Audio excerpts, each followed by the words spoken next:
Eating chocolate covered licorice. It's all right. It works. Chocolate covered licorice? Yeah. I don't think I've ever had chocolate. Is it cherry flavored licorice?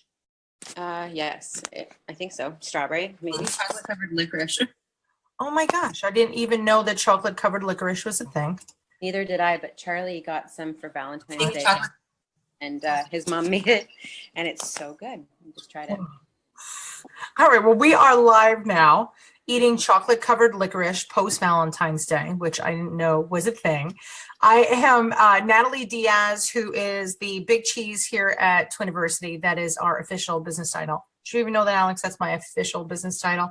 I don't even mess around. Like when people are like, "Oh, I'm the CEO or the founder," those are way too pretentious for us.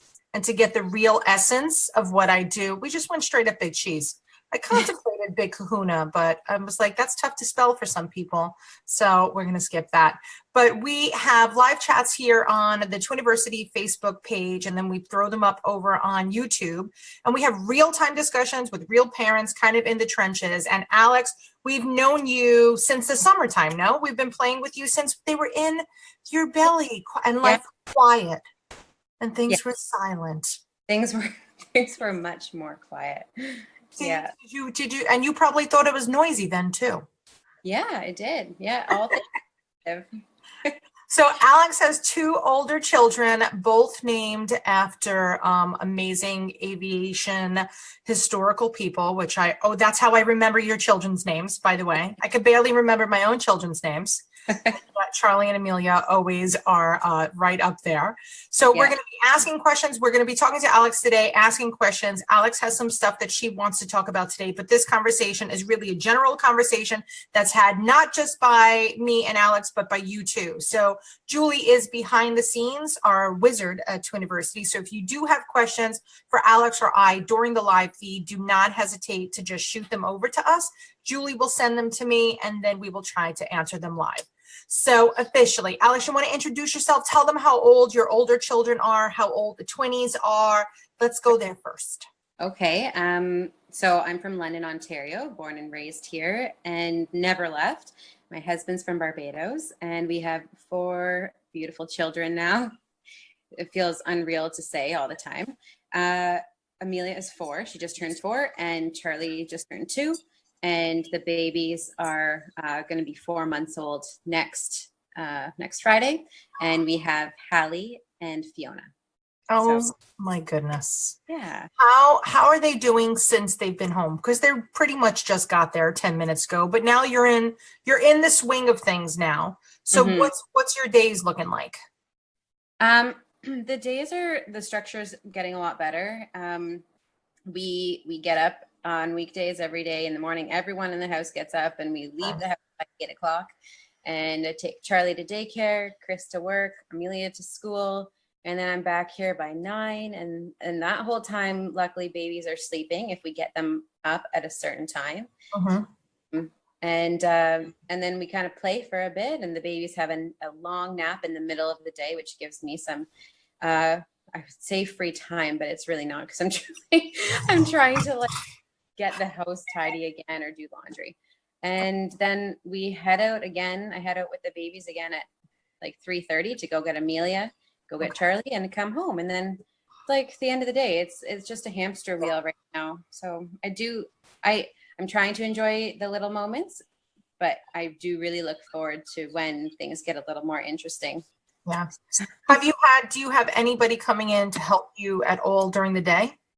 For the most part, no, but we do have some student doulas that there's a doula program at Fanshawe College in London, just like 2 or 3 years in. So they have some practicum hours that they need to complete, and they've been here since the babies were like 3 or 4 weeks old. And they're two girls, and they come at the same time, and they help me watch the babies. So when they're here, I usually just run my butt around the house and try to get stuff done. But it's nice. It's baby free time, even though it's around the house. So how many hours a week are they coming? Well, it varies. Like they do a maximum of 10 hours a week, so maybe twice a week. It's been kind kind of off and on because of political things at Fanshawe College. So, Okay. yeah, but other than that, we don't have daytime help, and I just have friends hop over and visit. Okay. All right. I feel I have been kind of trapped in the house for the past month and a bit, I'd say, since Christmas, because the babies are becoming a lot more aware of their surroundings and not enjoying the car. So, or their car seats, right? So you said that. Do you think that it's the car seats, or do you think that it's the motion of the car? I think it's the car seats, like being Okay. trapped in the car seats, because like in their mama roos, if I want them to sleep for a long time, there's actually like a car seat motion. Yes. So, sorry, a car ride motion. So I put that on and they sleep really well. And if I stop the car, they usually wake up. So I think they just don't like being in their car seats. And maybe it's winter here and it's super cold. So Yeah. they've been all bundled up, and it's most fun. But we might be turning a corner like the past couple days. They've Okay. All right. half and half. I don't know. You're I just getting there. want to like go. Well, I've been wanting to go see my office, and they're like on the other side of the city, so that hasn't been possible. I'm just kind of scared to leave the house with them now. It was great at the beginning. I could go off in the morning and stuff, but not It's anymore. like it lulls you in, and I try to explain that to Twiniversity students in general, that you need less help in the beginning because the babies are easier to care for, but as they get older, things get tougher and things get tougher. But I want to go back to the fact that you have no help. Now, here's what I love. So you have 10 hours a week. Alex, do you have any idea how many people don't have help and freak out at the thought of not having that? And yet you're like, yeah, I got these two doulas. They show up sometimes. They help me with the babies. They wash. It's like, oh, no big deal.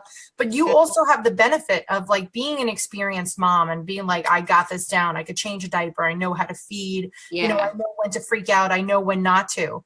Do you think that having two older children has kind of made you a little bit more like leisurely about the fact that there's nobody there? Not that there's nobody there to help you, but that you don't have as much help. Like, did you have more help when Amelia was born?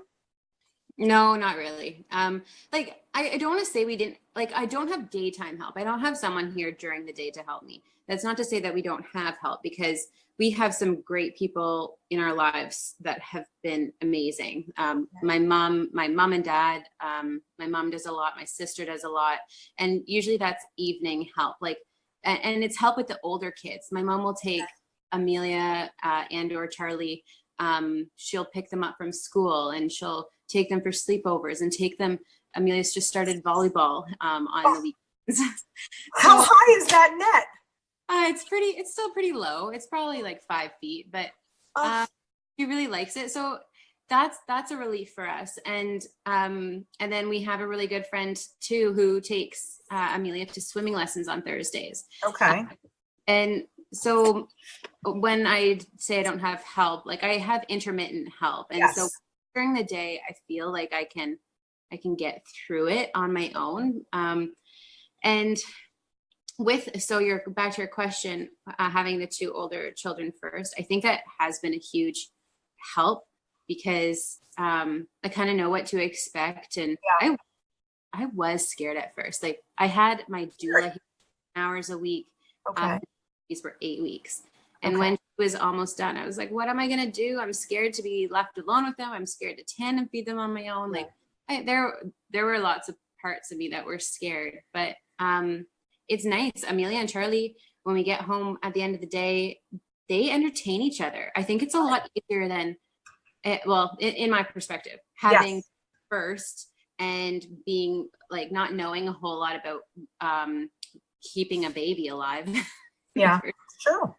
And then when you have only one and then you have twins, then that one is still relying on you. They don't have anyone else to entertain them. So Amelia and Charlie really entertain each other, and it really helps me just focus on the babies.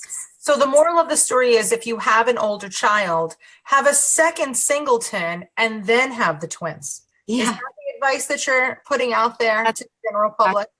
what it sounds like. That's what I'm hearing. We have a question from Lizzie. She said, how often are your babies are awake? She has two 2-month-old 32 weekers. So they were a little bit early. They're basically like just supposed to be getting here. And she feels like they're sleeping a ton. And now they're just starting to wake up. So typically, like, how often are the babies awake? And do you have them on like a feeding schedule, a sleeping schedule? What does that look like? Yeah, they sleep pretty well, I think. Like, they sleep. We wake up in the morning. If they're not awake, I wake them up at 6:30 or 7. Between then, feed them, and then we leave at 8. So they sleep between 8 and 9 or 9:30. In the car? In the car. So in the car, yeah. And then when we get home, as soon as they wake up, then I feed them again. And so then we're up for about an hour 15, maybe an hour and a half, and they're back asleep by 10:45 or 11. And the middle of the day nap is the best. They sleep from about 11, like minimum 11 to 1. So sometimes 1:30, sometimes 2 was yesterday, like a 3-hour nap of the day. So again, if they're not awake, I still try and have them up by 2. Because then if I don't, they'll be miserable by the time I get in the car again at 3:30. So I feed them at 2, and then we leave at 3:30, and they sleep for maybe 45 minutes. Like, that's a short nap. And then get home and feed them again at 4:30. Yes. And then we're kind of in the middle of getting rid of that 4th cat nap at the end of the day. So some days they do have to have like a little snooze, and then I feed them again before bed. But last night, for instance, I fed them, I think at 6:30, and they hadn't had any sleep in the middle. But we tried to keep them awake. We bathed them, like, it was good. And then they were down by 7:15. So yeah, they're sleeping quite a bit, but they're not in the sleepy newborn stage anymore that she's probably. Oh my gosh, that's unbelievable. She's definitely still in the sleepy newborn stage, especially if they were there that early. You're getting a ton of you rocks, especially Kylie is on right now. So yeah, I think we're all somewhat bowing down to you. So I'm just going to, on behalf of everybody, you know that you're rocking it out right now. I hope that you're not even giving yourself like a second thought that you're not crushing this whole twin parenthood. Is it what you thought it was going to be like? Were you ready? You're like, I'm ready for the hurricane that's going to hit. And how has it lived up to, exceeded, or failed your expectations? It's hard for sure. Like, it's really hard. Like, it is lonely sometimes because I need to invite my friends over here. And if I don't, I'm not doing anything, which is sometimes kind of nice. But, it's way harder than having one baby. Like, it is double the effort because, like, they take turns doing things all the time. For the most part, they're on the same kind of schedule. But last night, for instance, one of them slept great, and she's the one that's been up every morning at 4:30 for the last 2 weeks. But she slept great, and then Fiona was the one who has been sleeping well. She was up twice in the night to feed, and I know that's not terrible, but going from a once in the night feed to 2 is an adjustment. It's backwards. So I don't often feel like I'm rocking it. So I appreciate you saying that, but I don't know. I still feel like I'm just trying to get through, and we are rounding the corner. It is getting easier. Yeah, I don't know. It'll get, it comes in ebbs and flows. And then, from the last 2, they'll have growth spurts, and then they'll teeth will come in. Then if their bellies are hurting, I mean, there's a million things that could happen, but you really are doing really, really well. And everybody's isolated, and you're just like bonus isolated also because you live in a cold area. Like if you lived, in South America, where it was certainly not as cold as it was up here, but yeah, it's also, it's darker, the days are longer. So it, ultimately it totally sucks having winter babies. As a mom, I'm a mom of a winter baby too. So there's nothing that really we could do much about that, but you really are doing good. Now let's talk about your boobs. Okay. Serious, super serious question. I like to go directly to the hardcore, like Barbara Walters questions. Yeah, So you're exclusively breastfeeding? yes, with like a pumped bottle at the end of the night. Okay, but it's just, you have not had to supplement with formula. What do you think you did, or what did you learn from your first two that got you to the point now, and not even 4 months, to be like have enough to exclusively feed these babies? So tell us what you think you're doing differently now than you did then. Well, with Charlie, nursing Charlie really helped to teach me how to breastfeed, I guess, because I just nursed on demand, and that really helped with my supply. So tell us what that means, though. Give us like nursing on demand. Was that 1 baby, 2 babies? Yeah. Give us the scoop on that. So as soon as 1 baby is crying and hungry, like, it is really frustrating when you don't expect them to want to eat right away, especially if it's like after an hour and a half. Yeah. Then I usually sit down with the both of them, and sorry, one of them is waking up. Yeah, I usually sit down with the both of them and feed them both. Okay. Even if the other one is still sleeping, I'll wake her up so that they're still on the same schedule. Okay. I think Fiona's going through a bit of a growth spurt right now. And last night she was up at midnight, right when I went to bed, pretty much, and which was good. And so she was up then and fed a lot. And I thought, well, I don't want to be up in another half hour, so I just did a dream feed for Hallie. But yeah, nursing on demand is like, I don't watch the clock. I just do it when they're fussy or just seeming like they're hungry. Like if there's no other answer and they're fussy, then I just stick them up. And it's kind of like, it's magical. It's so cool because it settles them right away. That's unbelievable. You're doing so good. I really, and I know how you feel. There's that piece of like every mom that's like, I'm not doing enough and I'm tired and I'm lonely. You really, like, sometimes you just need to hear it, but when you're done with this, you got to go read the comments that are coming off to the side. I mean, you're doing really great. And of course it's going to be harder than 1 baby, but now how are your boobs handling this? How are you taking it? So we were talking that you were using a nipple shield. Are you using that with every feed? No. So there was a period, I think I talked to you guys last when they were 3 weeks old. And they went through a period where they were just refusing the breast. And I had a mini panic because I thought, this is what I want to do for the next, well, I'm aiming for 6 months because there are 2 of them. So any longer than that, I'm happy. And so they were refusing the breast because they got used to a fast flow bottle. Okay. And so I had to kind of, my doula helped me come up with a solution to it, or like try something. So we switched to Como Tomo bottles, which we had with Amelia. But we got a really slow flow nipple and more like breast-like. And then I started using nipple shields because then they're more bottle-like, nipples bottle-like.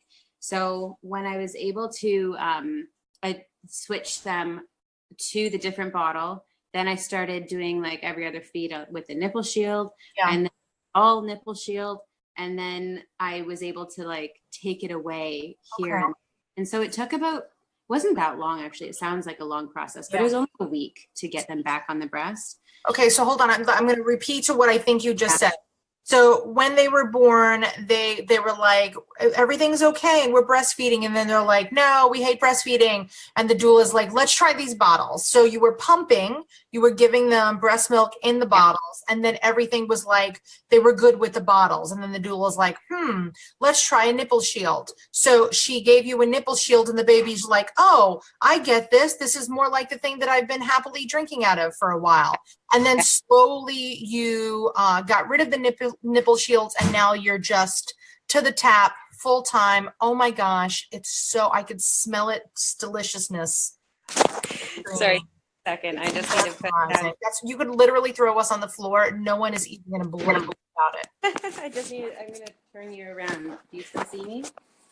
We can. Yeah. Oh man. So Um, where are they hanging out in the living room? Right now, because I know they'll sleep well in it. Well, not Hallie apparently, but they're in the The mama Mama Roos. room. Very good. That's the So cutest thing in the world. That they were, by the way, the Mama Roos were in like tandem. It was a very yeah, Olympic synchronized thing to just talk yeah. about that. So Oh, um, baby. yeah, baby, baby gets distracted. But sorry, going back to so it was Como bottle mixed with some nipple shield use. Then I started doing all nipple shield feedings. Okay. And then I would like trick the babies. Like if they were feeding from the nipple shield, then and they kind of slowed down, then I take it away really quickly. And then they would start nursing. And then I just kept doing that. So then they got back on the breast. But in terms of supply, you know, I think it's around, well, there's a 6-week one and maybe like a 12-week one Okay. where they're wanting more. Like Yeah. it's a short time.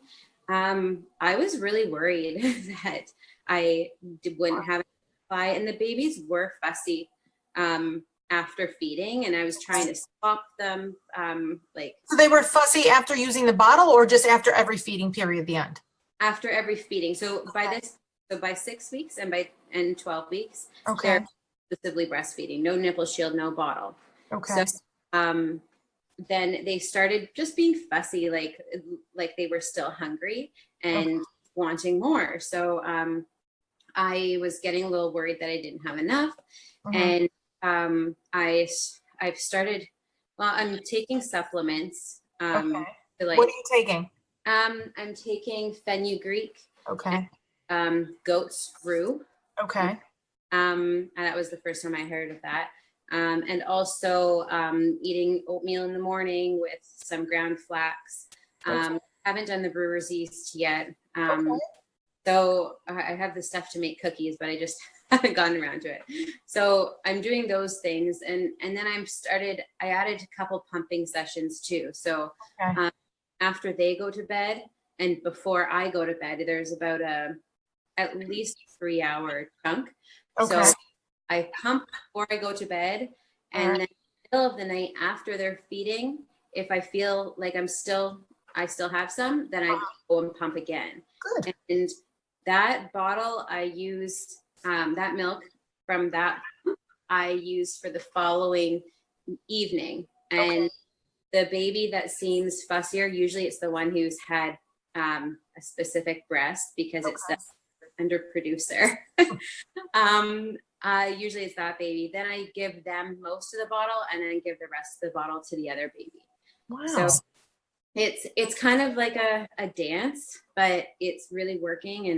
And then I even like never in a million years did I think that nursing twins, I'd be able to pump and have extra milk. Like I'm still able to bank some milk. Yeah. And that's incredible to me because when I was nursing Charlie, I felt like I could never pump because it would take it away from him. But I think my mindset has just changed. Like I know it's not that way. So. Oh my God, I'm so happy for you. You have no idea. You've already bypassed so many hurdles and it's great. So you don't have to wake up technically in the middle of the night unless you want to or you get up, but your husband could feed the twinnies with the pumped milk from the day. He could. So I am getting up in the middle of the night to feed them. The bottle is like the end of the night bottle before they go to bed. Okay. So, I feel like I need to, like, I want to pump in the middle. I mean, I want to feed them in the middle of the night. Okay. If they don't wake up in the middle of the night, which has been a few times, luckily, then I just go till the morning. I don't wake up to pump. Are you super engorged in the morning when you wake up? Are you uncomfortable? Yeah. Do you pump a little bit before you get the babies just to get everything kind of loosened, or you just get the babies? I just get the babies on and they've adjusted because it's been like that a few times and a little messy at first, to be honest, but it sorts itself out. So, oh my goodness. So now let's go back to, wait, I think we have a question. Hold on, Jules. I'm sorry. Okay, we got that one. So the other question was, are you planning on going back to work? Like, what's your plan, Stan? What's going on? yeah, I still don't know about work yet. I'm trying to think of creative ways to have a happy, successful career with Yeah. 4 children under 4. So Yes. I am kind of exploring those avenues a little bit, Okay. and I'm hoping whatever I'm doing, I'm kind of hoping to start by the time they're 6 months old. So Okay. because here we get a year. If you're covered under employment insurance, you get a full year, and then you're allowed to take an extra 6 months without employment insurance.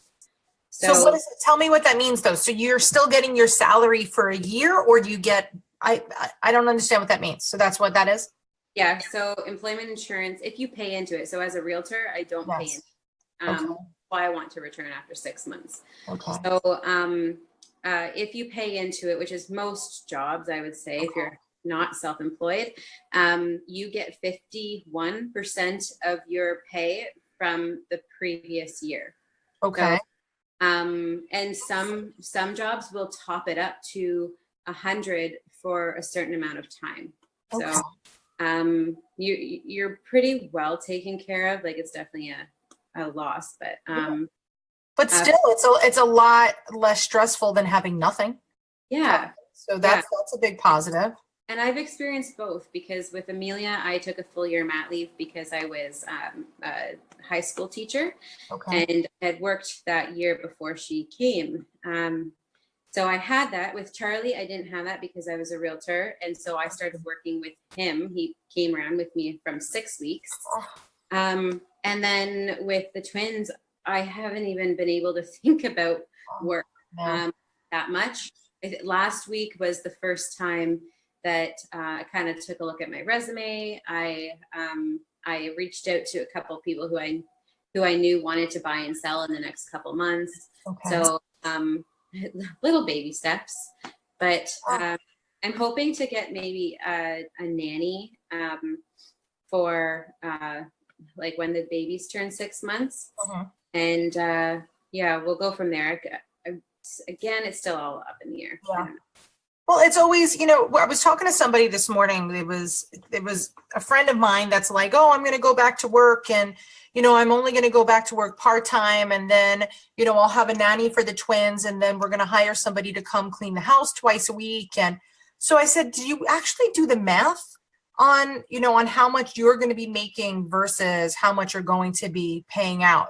So today they're going to sit down and they're going to work it out. But I'm always surprised at how few people just really think about, okay, well, this is what potentially I could bring in, or what I'll definitely bring in. Nobody thinks about that. So I just want to remind everybody that's watching, like, if you think that you need help, you got to do the math on that. Because also with working outside, it's not just the money you're bringing in, you're also spending, because you're going to have more gas money. You're going to have to buy new clothes. You're going to need more haircuts. If you're, especially that everybody's looking at you, and there is kind of a certain aesthetic to a realtor. You can't go in with, breast milk all over your shirt and throw up in your hair.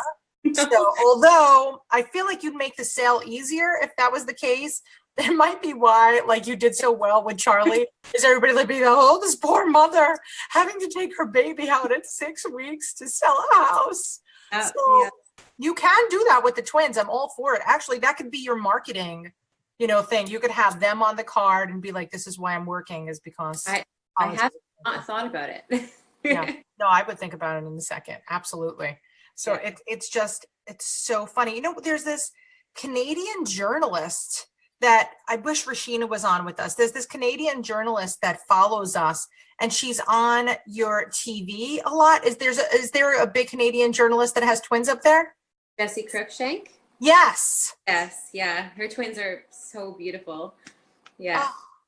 I can't believe that she's like a Twiniversity fan. I was like, what? She's using our hashtag all the time. I have to find out who this is. Yeah.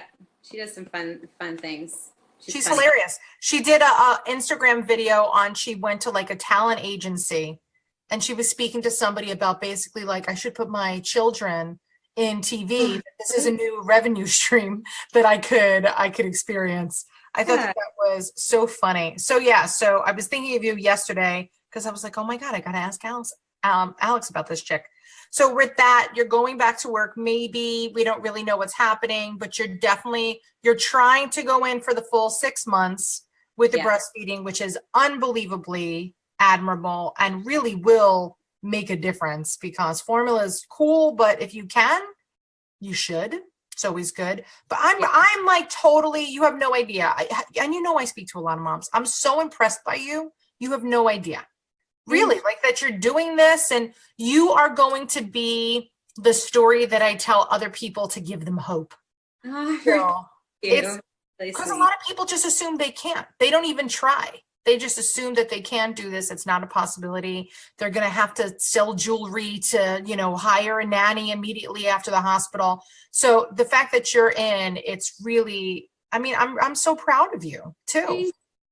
Thanks. Now, how are you trying to have time with the older monkeys? Are you trying it all? Is it possible because of your whole breastfeeding schedule, or what are you doing in your house to make it happier? I don't know, when the babies are sleeping well on the weekend, then we can spend some time with the kids. Like I was doing some Valentines with Amelia this week for her class. And we try to do some painting or coloring or printing she's into now. So and Chris, my husband, is so great too. Like he's just incredible. So if I'm working, if I'm feeding the babies, then he usually tries to get them outside, even when it's super cold. He just to go for a walk.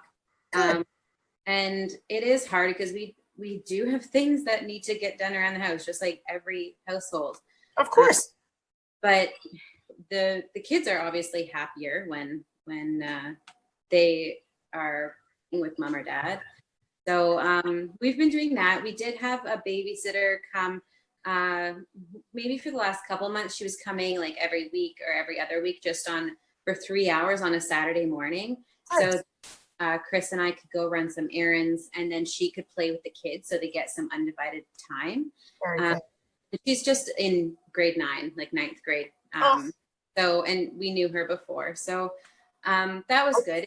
You're leaving the twins home too, or you're taking the twins to run errands with you? We'd take the twins to run errands, but since the babies have been super fussy in the car, should have learned after the first time. But we learned after the second or third time that we just couldn't do that because we'd get to Canadian Tire or Walmart and we'd try and put them in the stroller and they'd start crying right away. So we do have time with the kids. It's nice, but it's hard too. So. It is hard. And by the way, I also want to correct something that I said about working. We all know that being home with twins is working. It's just not what normal people think of when working, but nobody understands because I didn't work. I went back to work, I think, for 1 day a week when the twins were 7 months old. That was the first time that I went back. And then when they were 2, so from 7 months to about 2, I did 1 day a week. That's all that I did. But I didn't do it because for any other reason than I really had to get out. Like I just needed, and sometimes, especially if you really love your career too, and you're like, oh, I miss it. And at that time I was still working in African travel, which was fantastic. I loved doing stuff like that and being with people that were so excited to take their vacation of their lifetime. So I had to go back because I was like, okay, I need to know that more outside of these walls existed. So for me, that was how I went. And I didn't even start Twiniversity until literally the day that the twins started kindergarten. So I never even thought about, working full time. And certainly Twiniversity when I started, it was never a full time. I think it took maybe 4 years for it to become a full time thing. But by then they were already in 3rd grade and they were at school all day. So I just work. I still typically work during the day. And then once they come home, all hell breaks loose, even at 13. So it doesn't really, and it changes because it's hard in the beginning and then you have like a moment of peace and then it gets weirdly hard again with teenagers. So it's whatever it is. Yesterday Julie and I were having a conversation with the company Zoli, and we love Zoli, and we're learning about all the new stuff that's coming out, and they're telling us all these good things. And during the middle of the conversation, Anna's calling. So my daughter's calling emergency. And I'm like, oh my God, like what's happening? And I'm talking to her and she's like, why didn't you tell my teachers at school that this person was bothering me? Meanwhile, I'm thinking like it's a real emergency, like somebody broke a bone, there's blood coming out of someone's ears. No, Yeah. It was just girl drama. And yeah, you're going to have a lot of that. A lot. It's going to be, so I would recommend maybe finding that babysitter to commit to 10 years from now for 30 hours a week. Have somebody there, just have extra hands on deck. You could be there, but it's nice to have backup, especially when now my daughter tells me things and insists she didn't tell me, or insists she told me when clearly she didn't tell me. But she really believes it. She really is like, I told you this. I'm like, no, definitely not. So you have that to look forward to, and so many other great things to look forward to. The tip that I'm going to give you about the car seat, and for everybody that's watching too, and I'm curious to know what Kylie says, for everybody that's here, how do your twins deal with the car seats? What car seat are you using, by the way? I'm using a Britax Be Safe. The Be Safe. Now, what are they wearing before you put them in their seat?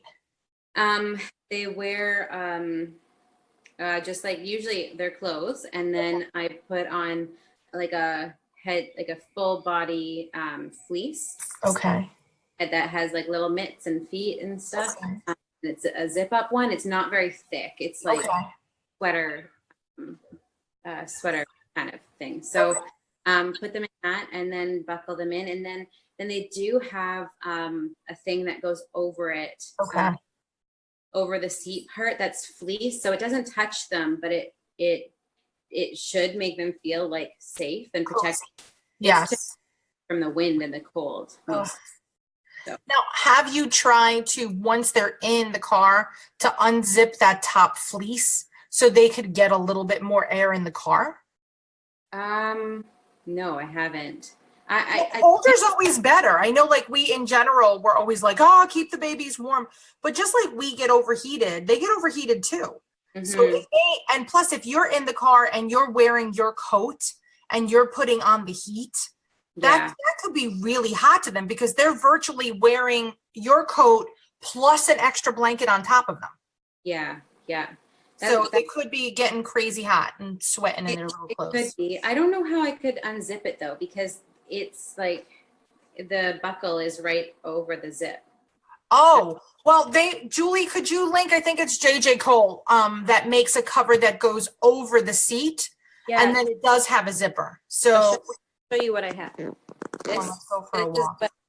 This is what I have. That's the JJ Cole one, right? Yes. Hold on. The cover that goes over it. I don't see it.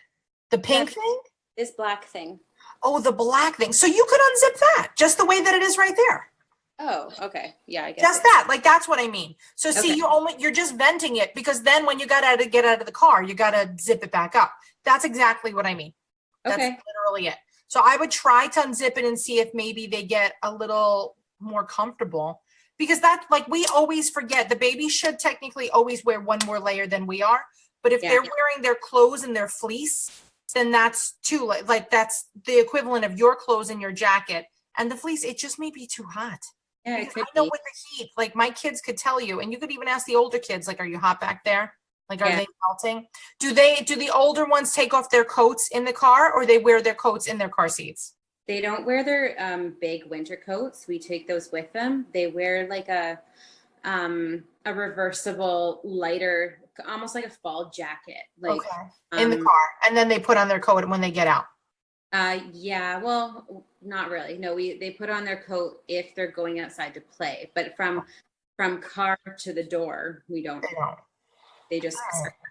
Well, that could definitely be an issue. And also remember that even though the Mamaroo has a car seat setting, it doesn't have the pulling that the car has. So it might have the swaying and the rocking and the bouncing, but when you accelerate, it's jerking, not jerking the baby. You're not like, in NASCAR or anything, but that motion can't be mimicked by the Mama. So it's not always, it's the motion of the car. It could also be the fact that they're riding backwards, and not baby really likes that. And truthfully, it's why so many people put their babies forward facing way before they should. And it really is a hazard. And you should never put your baby forward facing until, the requirements of your local state, country in your case, require that. It's a while down here in the States. We have that. My dog is losing her mind. Do you see what's happening? She's like she's ruining the rug. I don't know what's going on with her. Look at this. What kind of animal is this? Oh my gosh. She's getting comfortable, but she folded the rug in half right now. This is what I have to deal with. This is ridiculous. She has an itchy back. She does have an itchy back. And usually what she does, she's so smart, she puts her bones on the floor and then she rolls on them like a weird massage table. I've never had a dog that did that before, but she lays them out and then she plops on top of them and she like rolls all over them. I'm like, that must feel good. Like, I want to get down there and do that. I'm getting down with the dog and we're going to do back rolling. Here she goes again. Well, I hope you have better success with the car seats and keep us posted on that. But those are the exact things that I was going to tell you to get. But could you see them too? You have the mirrors on the back of the seats? Yeah, I can see them. Yeah. All right. If I think of anything else, I will let you know. So yeah, Kylie's in like hot weather, so she's got nothing for us. I'll see if anybody else has some tips and tricks. So if you do have any car seat tips and tricks, we will definitely take it. But I can't I really am. I'm just so proud of you and I'm so excited and I'm so happy that you're part of our Twiniversity family and I get to see how great you're doing and I get to tell you how great you're doing because sometimes you just need to hear that. But you also look good and I'm not trying to be like superficial or anything like that, but your whole aura, it's just so calming that when I talk to you, I'm like, yes. Good. With Alex today, and that that vibe translates to the twins and translates to your kids and translates to your whole family.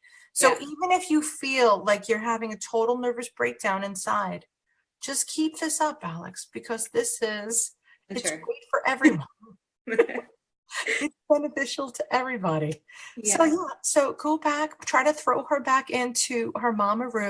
I will. Have another cup of tea. Oh, and by the way, the thing with the lactation cookies, just note that sometimes the products that put in there like flax, when you cook flax, it doesn't have the same effect as raw flax does. Oh, so the oil, there's some seeds, nuts and stuff that when you cook, the oils change. And they might not produce the same thing, which is why I'm not like anti-lactation cookies, but if you could eat the real stuff like out of the package as close as possible to the way that it came from the ground, you're better off. We had an incident where like they were finding, it was an article that I was reading, but it was here in the city about how flax was turning rancid when it cooked. And if you didn't eat it quick enough, and when it was cooked, it's like shelf life was smaller, but people were like, oh, it's just flax seeds. What's the big deal? So always know the cookies are delish, but if you eat them quick. Don't keep them in the fridge. Like don't make 32 batches of them, but try to just throw it in your oatmeal. That's the way to go. And Guinness too, dark beer is your friend with lactation. Okay. So drink up. That's all I got to say. It's fun, Alex. That's my recommendation. Just one, not, 1 6-pack or 1 keg, 1 can should be good. Okay. All right. And we will see you before you know it. And in the meantime, really, that if you need anything, just to call me and let me know. And I can't wait. I can't wait to watch these babies grow. And I hope that you continue to play with us till they're like 45 years old. And we'll be like, is it their wedding? Is it Fiona's wedding this weekend? I can't wait. Because that's what I'm going to sound like when I'm old. Hello, like that. Hello, Alex. It's old Ned. Really keeping up with you too. Oh my gosh. All right. Well, I will see you online. Call me if you need me. And for my Twiniversity peeps, thanks for watching. We will be back whether she likes it or not. We will just stalk her in her house and see how the babies are doing. But if you guys have questions for Alex too, do not hesitate. Throw them up there. Alex is going to go in and read. You have to read the comments. So she's going to go in and read the comments just to see that everybody agrees with me that she's doing great. All right. So see you later, alligators, and happy post-Valentine's Day. Go eat your licorice. Well, thanks. See you later, kids. Bye, Alex. Talk to you later.